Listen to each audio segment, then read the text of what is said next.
what is this Nigeria to us? If you want to make something work,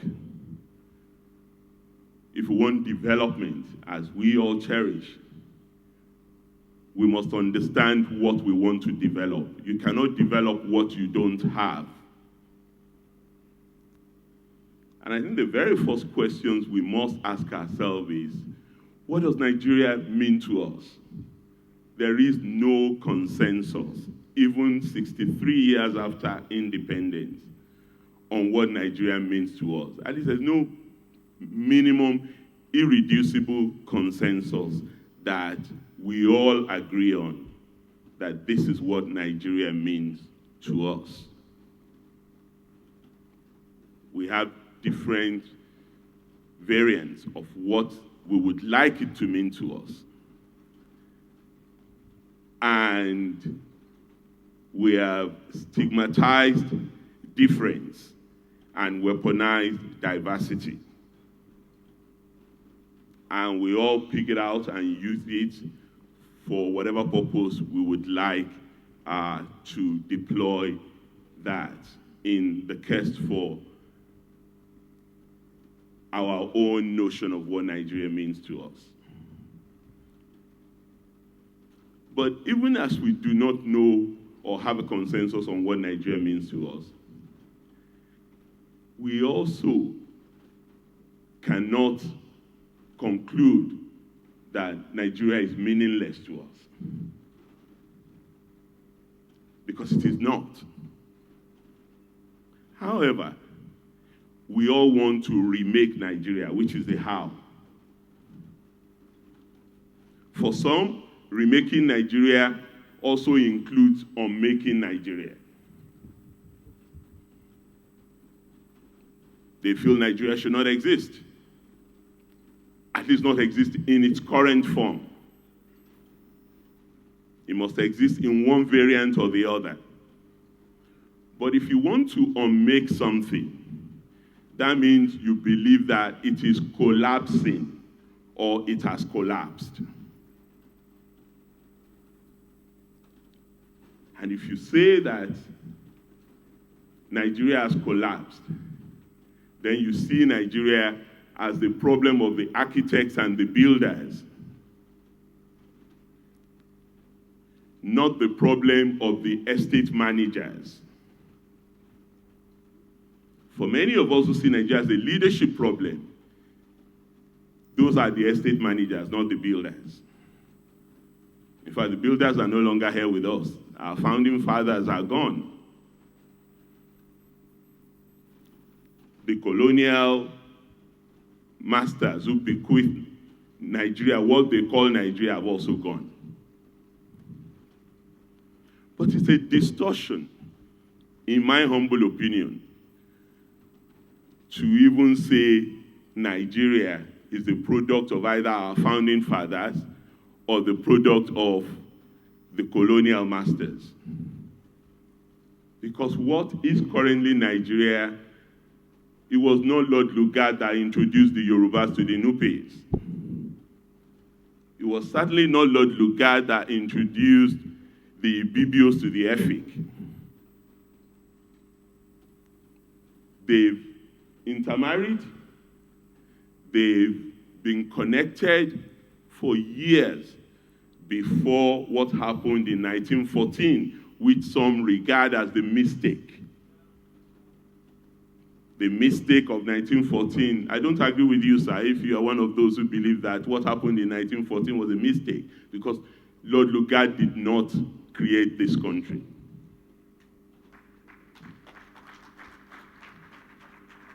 So we need to start from that brass tacks first. Yes, our old professor, the late Professor Claude Ake, once wrote that the post-colonial state in Nigeria does not have development as part of its agenda. And it's true. But how can you have development as part of the agenda if you don't even know what the nation state is?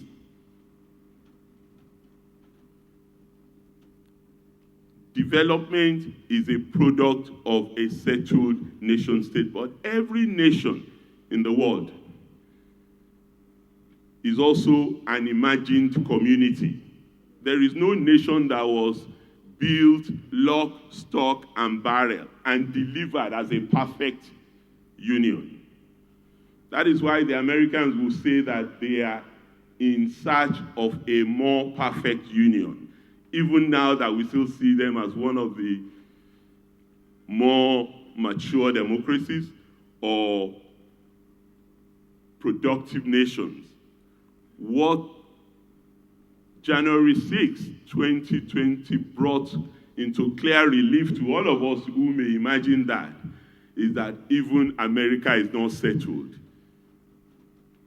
It experienced a constitutional coup of a president who wanted to remain in power and was ready to use the military to subvert democracy. So, even as disillusioned as we may be about where we are on this journey, 63 years may be long in the life of an individual. Our brother is 60, and he has gray beard, Your Excellency, so you may think he's an old man.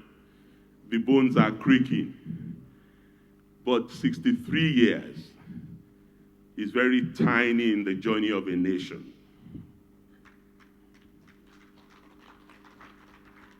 I don't say that to promote complacency. I say it to underscore the need for us to be hopeful. My colleagues are going to engage in that verbal pyrotechnics later when they have that conversation. But I think we need to hinge the conversation on realistic dimensions of nationhood. And I speak, for me, of the notion of unfinished greatness. Because clearly, Nigeria has not realized its potential, and Nigeria is not working the way we want it to work. There's no question about what my sister has presented. No one could challenge it or contend with the data that she's presented, because that's the truth. But she also spoke another truth there, that the elite, many of us who are here, form part of that elite, were largely responsible. But we're not just responsible because we have underperformed in our various tasks and assignments. We're responsible because we have not provided leadership to generate that consensus that would make us a nation. We're countries, very many countries, but we're not yet a nation. And in every society, it is the elite that lead the drive towards nationhood. Not by weaponizing diversity or stigmatizing difference, but by ensuring that we build on those things that unite us as a nation. And we derive common values that are consistent with the notion of greatness and seeking prosperity for the greater number of our people. I think that is where our challenge lies. And the how to do that is what I believe our brother Udenta has asked us to come and reflect on here. And there are many ways to do it. We know some of the things that are more concerning to our people. There are existential threats that our people are grappling with. What became popular notion after my 2014 loss in Ekiti, called the stomach infrastructure. These are existential challenges that Nigerians have. So what I've spoken about in terms of nation building may not be tangible to many, because they are not bread and butter issues. But ultimately, that is what it will require. But even if we reduce it to that existential notion of progress, let us at least build some consensus around that. What is it that we want our government to do for us here and now? Is it provision of electricity? Is it social investment? Is it education, healthcare? We want all. Yes, we want all. There's no doubt about that. But in governance, the reality is that sequencing is also very critical, especially when you have the kind of limited resources that we have currently. We need to sequence. I mean, I can't teach our leader, the former president, I'm sure he remembers how many balls he had to juggle in order to try and make Nigerians happy. In the end, we were not very happy with him. It is now that some happiness is returning. Your Excellency, I'm sure when you read newspapers now, you just laugh and say, well, thank God I'm still alive to read this.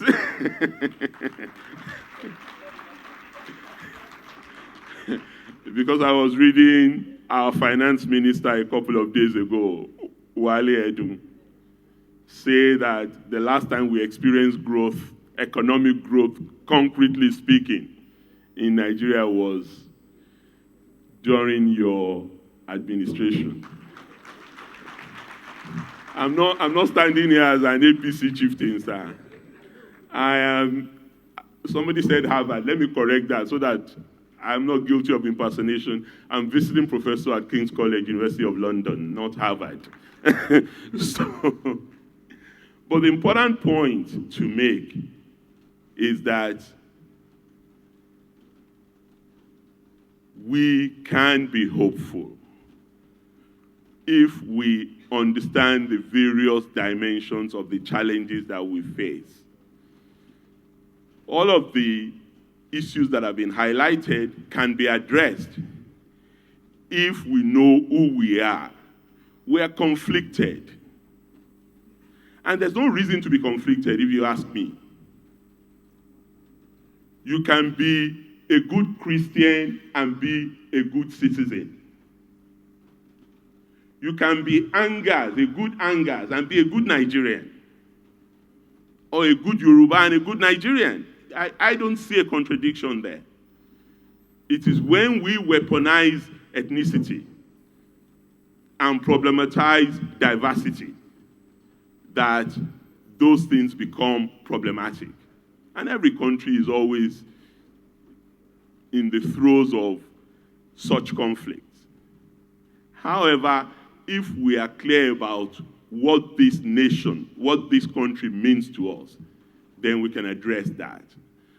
Some, in fact, very many of us believe that one way of ensuring that that happens is to make government more meaningful in the lives of ordinary Nigerians. And making government more meaningful in the lives of ordinary Nigerians also means to many that you bring government closer to ordinary Nigerians. And that is where the notion of restructuring, devolution, decentralization, you name it, even though many of us may not agree on what those things really mean, we often agree on the principle that Nigeria is an over-centralized state, and we need to do something about that over-centralization in order to guarantee more accountability and transparency. Now, my own preference, understandably, is that power should devolve more to the subnationals. Somebody will say, well, we're not surprised. Why are you not a former governor? And you governors, you just take the money and you do whatever you wish with it. Well, we won't have that debate here.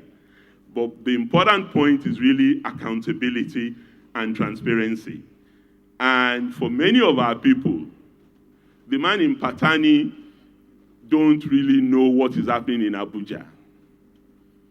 And he doesn't want to know, as long as his life can improve and his livelihood is taken care of by the opportunities provided for him. I know many Nigerians don't even want to be, they don't want government in their life, if you like. So if we can solve the existential challenge of electricity, for example, the hairdresser, the canoe man who wants his boat engine to function well, the street trader, they will thrive without government coming into their lives and micromanaging their lives, because Nigerians really don't want that. So, making Nigerian work, in my humble opinion, also means asking ourselves, how do we build a consensus around the notion of Nigeria that is acceptable to all of us? We cannot get into the developmental challenge fully unless we understand who we are and where we want to go.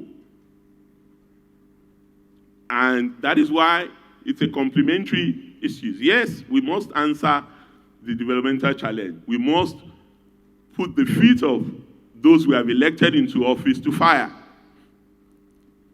But we also must understand what it is that we want to do as a country, what it means to be who we are, and the nature of even the government we want to run. One of the things I saw this morning on my way here was a cable news interview with our former president, President Olusegun Obasanjo, where he was saying that he's come to the conclusion that the liberal democracy as we have practiced it is no longer working for Africans, and we need to revisit it. He didn't quite say that he has an answer. They asked him, so what's your solution? He said, I don't know. But we need to begin to interrogate this liberal democracy. And I agree with him. If we must move from political alternatives, and we have political alternatives all the time. If we're not happy with PDP, we go to APC. If we're not happy with APC, we go to Labour, NMPP. I think we are almost at a dead end on that. We need alternative politics rather than political alternatives. And my own notion of alternative politics that can lead us to building a better consensus around progress is that you cannot have 37% of the vote and take 100% of the spoils. It is not going to work. It's not going to help build consensus. It's time that we as a country begin to look in the direction of what is generally known as proportional representation, so that the party declared to have won 21% of the vote also has 21% of the government.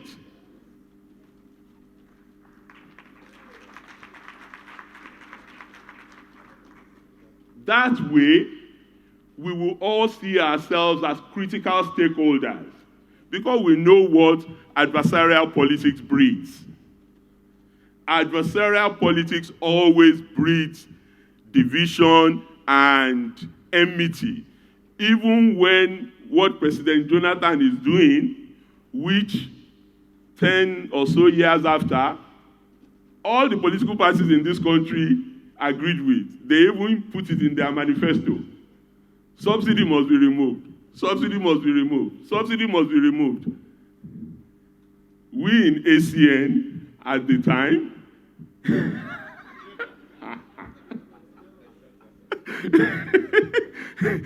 We in ACN at the time, in 2012, we know the truth, sir. But it is all politics. And that is why we must ensure that everybody is a critical stakeholder by stopping this winner-takes-all electoral approach and embrace consensus-driven politics. Let the manifesto of PDP be put on the table. Let the manifesto of APC be put on the table. Let the manifesto of Labour be put on the table. Let's have a synthesis of what is in the overall interest of Nigeria, and then select those who would pilot the program alongside the president from all the critical constituencies. That is how to make Nigeria work, in my view. If we get there, we would have succeeded. Thank you for this opportunity.